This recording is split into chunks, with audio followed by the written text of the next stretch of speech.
Hey cutie pies, it is Lanikia, and I am coming to you with another episode of The Million Little Things. Sorry, I'm trying to tell you about Bold and Beautiful. I know the video is a little dark compared to my morning videos, but I did not feel like it's so late. I didn't feel like putting on the ring light and going through all that. Plus, now my hair is like, it's poop for the day. All right, so let's just go ahead and get into this episode of A Million Little Things. Okay, so we're going to start with Katherine. So Katherine goes to she has a high school reunion going on. And so, she went to school with Greta. So she's looking forward to it and everything. And her mom says Randy is going to be there because her mom is trying to set her up with Randy. But Catherine's like, I don't want to talk to him. And plus, her mom doesn't know that she's dating Greta. But her mom is like, yeah, and Catherine's like, Greta's gonna be there too, and she's a successful tattoo artist. And her mom's like, why would somebody do that to her body? Remember, Catherine got a tattoo, so she covered up her tattoo on her arm. Anyways, we see that she meets Greta at the high school reunion and everything, and they're having a good time, getting to know all the different people.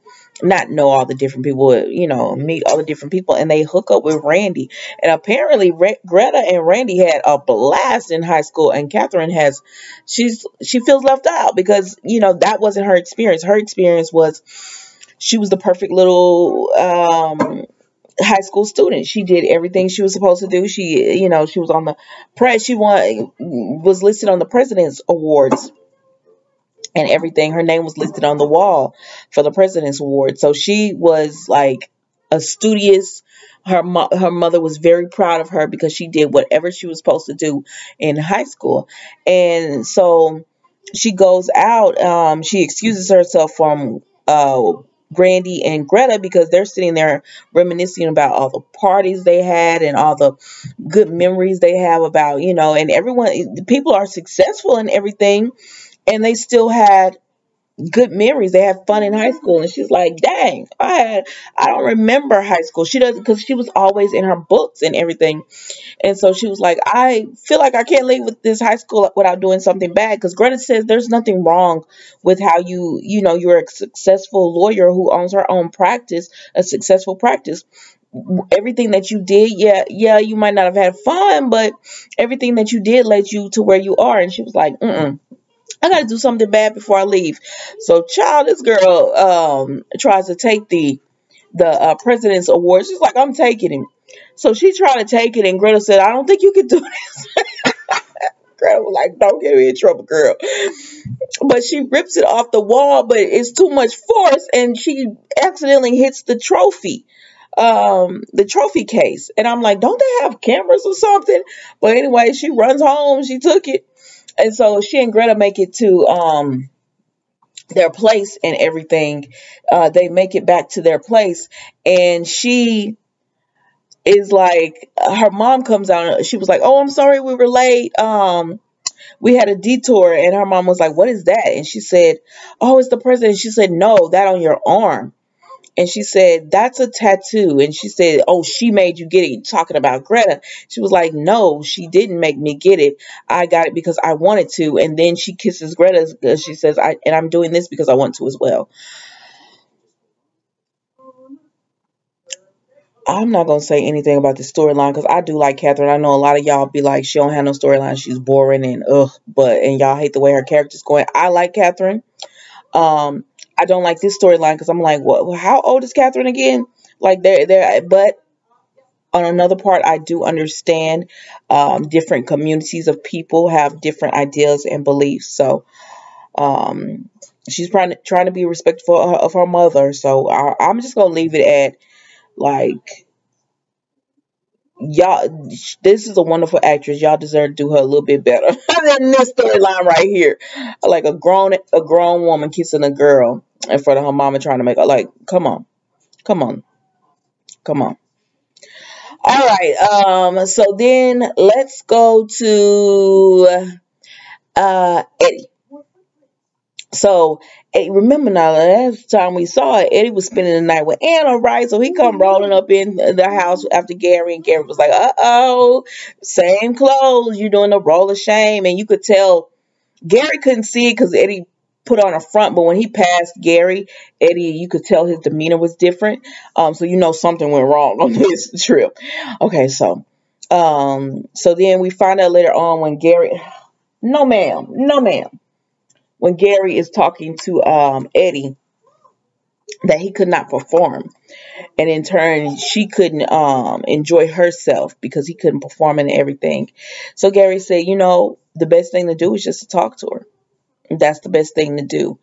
Now we see Danny is having an issue as well because Milo, he got invited to a pool party, and the guy Milo cheated on him with is going to be at this pool party, and he is he's ripped, he's in great shape. So Eddie was talking to Danny. He said, what we both need to do is just value ourselves, enjoy what we love about ourselves and stop letting pressure or how we look or perform or all that. Like, just love ourselves. And so that being said, Eddie does go over and he speaks to Anna. Why they always bringing Eddie over to Anna's house at the last scenes, one of the last scenes? Have y'all noticed that? But anyways, Eddie goes over to Anna's house, and she comes out because they had a concert to go to. And he said it was awkward the next morning and everything, but she comes out and she was like, I'm so glad that you came. I didn't know if you were going to come. And she was like, no pun intended. And so they just, they talk about it, and she says, I did some research, and she didn't want, because with some men it's a sensitive subject, but he was like, I found that if you take enhancers, and he was like these, and she was like, okay, cool. So that's all it is. Eddie's going to have to take some enhancers to give him a boost and everything. And that's all. And that's Eddie's storyline today. Okay. So then we're going to let's go to Rome. Rome, okay, now, last time Rome was tripping, and Ty was like, you're not going to take me to this movie premiere of your film to the school and embarrass me. So Tyrell is still trying to get Rome to not do this or whatever, don't speak on this or whatever. So they end up going to the high school because everything's happening so fast. So they go to the high school or whatever so that Rome can premiere his movie to the high school. He can show his movie to the high school students. And when they get there, the dean is there and Dre is there. Remember, Dre is Rome's friend. And so Dre, thanks them for coming. And then the dean says, oh my gosh, we're so happy you were here. And we're going to put this on the school's website we're going to put you on there for Black History Month. That'll get a lot of donations and stuff. They love stuff like this. And it's like, sir, excuse me? Now, even I was like, see, this what we be talking about. But anyways, Todd was like, all that stuff I was saying about don't call the dean out. Forget that. Call that man out. So Rome speaks to Dre because Dre comes up to Rome and he tells him, he apologizes, and Rome says that's a problem. People like you are always apologizing for him. And then Dre just says, you want to make change, but don't burn the house down trying to make the change and everything. We have to change ourselves. And then it starts to go outward. And so then they show the film, and a young lady who introduces Rome, she talks about how the film, she didn't have a word for it, how she felt walking around every day in her skin.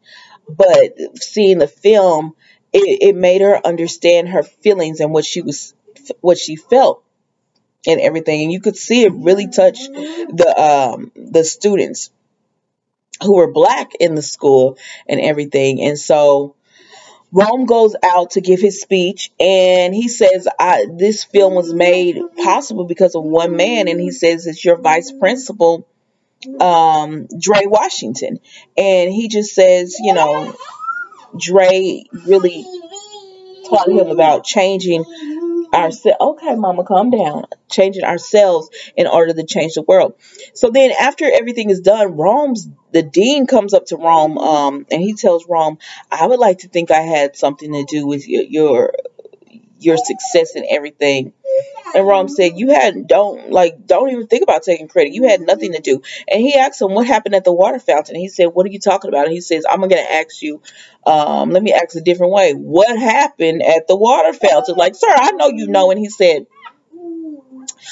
I didn't want to make you uncomfortable, and why it was just a joke, and it wasn't a big deal. Sir, that was not a joke. What are you talking about? But Rome just puts him in his place and tells him it's because of you and in spite of this school that I was able to go on and be successful. So don't feel like you should take any of the credit or whatever. And that's pretty much how it went with Rome. So then we go to Danny, who again, like I said earlier, he was having a hard time feeling comfortable about his body because there was a pool party and Milo did cheat with the guy, and the guy is like really in shape. And so Danny was feeling uncomfortable about his body, which you knew from the very beginning this was going to be an issue because he said something about he had done sit-ups because of the pool party. So anyways, after he talked to Eddie and Eddie was like, we just need to be confident in ourselves, he went ahead and went to the pool party. We saw he sent Gary a picture, or was it Eddie a picture? Anyways, he sent one of them picture, child. And he was just, he was in the pool with Milo and he was happy. So it all worked out. All right, so then we're going to go to... Oh gosh, I don't know. Okay, they were both dramatic in the end. So, but I think because of the storyline, I'm going to go ahead and go with Gary. So Gary and Maggie are playing this silly game of Made You Look or whatever. And so they're playing it throughout the whole episode, right? And so Gary at one point, he puts a tracker in Maggie's purse because they're playing this stupid game Made You Look. So he wanted to find out where she was going so he could drop up there and do a Made You Look or whatever. And so he sees that she's at a fertility clinic because earlier in the episode, Maggie had talked to her doctor and he told her because of her chemo, she might not, be able to have children, but they need to look out for, her eggs and everything. So she's at this fertility clinic. And so Gary is just shook by seeing where she is. So he calls Eddie. And he's the one who told Eddie, to get to get Danny to talk, you need to play PlayStation. After first game, he'll be talking to you. But he was like, and because Gary was very concerned about if he would be a good dad. And so when he gave Eddie that advice, Eddie was like, you're going to be a great dad. Stop worrying about it. Like, you got this. And so he goes in and he talks to Maggie and she says, I'm trying to see if we could even have kids. And if we couldn't have children, then, she wanted to do it on her own. Like she didn't want him to get that news. But she was glad that he came and everything. And he told her, putting that tracker on you might have been a little bit much now that he sees where she's going and everything. And plus that was crazy. But, so they go back in the room and her eggs are fine. They do tell them 3 to 5 years they need to really start thinking about having a baby. But as of right now, just enjoy each other because when they find that when people don't have that pressure, it happens. And so they're grateful for that. So they go back to home and everything, and they are enjoying each other. And then Maggie jumps off of Gary and like raises up real quick, and you could tell something's wrong. And he's like, "What is it?" And she's like, I felt a lump, and she was touching Gary's chest and everything. And he was like, please tell me this is the game I Made You Look. So I guess next week, we're going to see Gary, go through his trying to see, if he has his breast cancer has returned. So that was with Gary and Maggie this episode. And the last is Regina, who has turned into one of my favorite characters on the show. So Regina she gets up and she tells Rome and Tyrell she's making this complicated coffee order. And Tyrell was like, well, I want this if you're doing all that. And Rome is like, oh, that order means her mom is coming in or whatever. And I love this episode with them right there because it was like back in the day when we watched them. Because now they have Rome. He was much better today. Maybe the writing is like, see all our comments. And they're like, ooh, child, let's let up a little bit on them. But anyways, He says that's her mom. Like, if she's doing all that, that's because her mom's coming into town or whatever. And so, Mama, don't do that. Don't do that. So we find out that her mom's coming in, and she's gonna tell her about working with her dad, and Roma just like, good luck with that. So we see she Regina with her mom, and her mom is like, oh my gosh, because she told her about the business. She said, you're gonna love this. She said, but this is gonna actually be a little more work, and you're gonna need help, but I'm so proud of you, and this is probably right up your alley, the business that you should be doing. And then there's a knock on the door, and Regina's dad comes in before she has a chance to tell her mom that she's working with her dad. And so her dad comes in, and he's like, oh, we're working together. He's happy and everything. And her mom is like, I think that's terrific. And she was like, really? Regina's just like, really? She said, yeah, I'm happy you're working with your dad. So then later on, we see that they're repairing the food truck, and Regina, they turn on, Regina's mom is inside, her dad is outside, working under the hood, but they fixed the food truck. And he was like, yeah, I knew I still got it. And she said, we still got it. So they start reminiscing and everything about being together. And then Regina was, I don't know what happened. I think Regina's dad said, I'm happy to be here. And her mom said, yeah, because you haven't been here or something to help her now. And so the dad is just like, and why I haven't been there. They get into it. They just get into it about, taking blows about him not being there and leaving her and everything. And Regina's dad being like, I didn't leave her. I didn't leave Regina. I left you or whatever. And so they just blow up and they get all upset or whatever. And Regina's just like, oh gosh. And so she talks to her dad later on, because her mom leaves. Her mom, Shelly, leaves. And so when she talks to her dad, Ron is just like, Regina was like, you left us. And he said, I did not leave y'all. I left your mom, not you. He tells her that again. And then he tells her, I didn't want your mom to ever look bad, but and then he stops and he's like, no, I didn't say it then. I'm not going to say it now. It's like, and Regina was like, what is it? He was like, your mom had an affair and that's why I left. He was like, I didn't meet Angie and then get with her, leave y'all for her. I met Angie after you guys. And so Regina is completely floored by this, because she was like, that's not how I heard it. So she goes to Shelly, and she tells her mom, you made me think he left you because he was cheating. Her mom said, I never said that. She said, but you sure implied it. And so her mom, she was like, he told me you had an affair. And she says, I didn't have an affair. And Regina was like, what is going on? And so she tells Regina, you're my brother Neil, and that's who messed with Regina.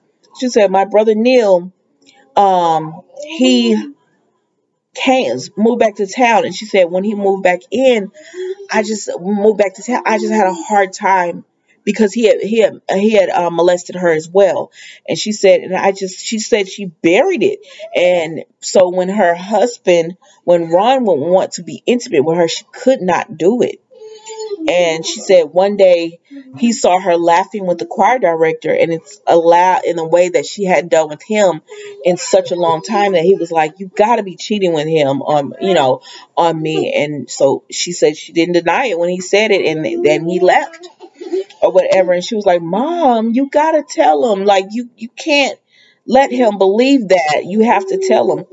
So they get with Ron, and Shelly tells Ron what happened with Neil and how she just couldn't be touched and everything. And she let him believe that, and she's so sorry. And Ron is just like, I thought he was such a nice guy. And Regina said, I know. She said, because it happened to me. Baby, this sent Neil over the top. I mean, Ron over the top. He was like, wait a minute. He told Shelly, you knew how he was and you left him with Regina. And Shelly, what can you say to that? And so he just says, I thought I was the bad parent and it was you. You knew how he was. And then he hurt Regina because of that. And you know what?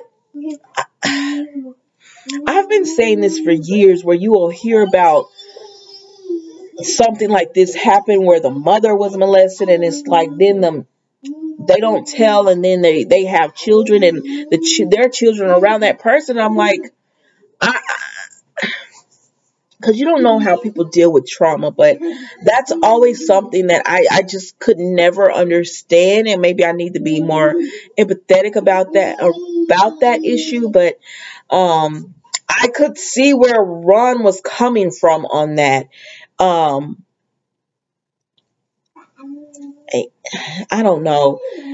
And so he just explodes at her, at Shelly, and Regina tries to calm him down, but he leaves, and that's the end of A Million Little Things, guys. It was one of the better episodes of the show. But you know what, I do notice that they're not everybody used to be like kind of connect and everything, and they just don't do that now. Like the storylines don't blend into each other anymore.